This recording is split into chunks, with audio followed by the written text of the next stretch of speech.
Hello guys, ngayong araw papakita ko sa inyo yung bulik namin dito sa farm. Dalawang klase kasi yung bulik natin dito sa farm guys.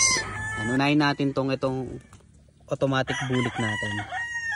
Yan. Kung mapapansin nyo, yung kulay niya, ano siya, palight. Yan. Yellow legs, tapos light yung pagka-bulik niya. Samantalang naman yung isa naming bulik, ito puntahan natin guys.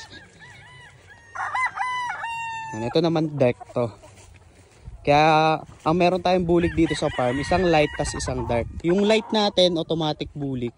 Tapos yung dark naman natin, ito yung tinatawag nating aswang bulik. Ito siya guys. Ito yung aswang bulik natin. Kung mapapansin nyo, yung kulay niya, pati yung paa niya, dark.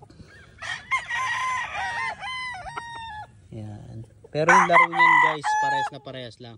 Pero ito mas kursunado ng mga natin, ng mga client natin. Kasi kung mapapansin nyo, parang ang dating niya, parang Bisaya lang.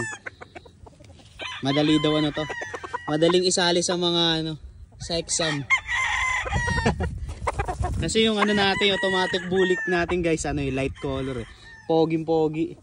Ito naman parang Bisaya line. Yan, kaya gustong-gusto ng mga natin to. Yan. Sa mga gusto nyo makakita ng sayaw na ito guys, comment kayo sa comment kayo dyan sa baba. Para ipapakita natin yung sayaw na itong dalawa. Yung aswang bulik tsaka yung automatic bulik natin. Yan, yun lang guys.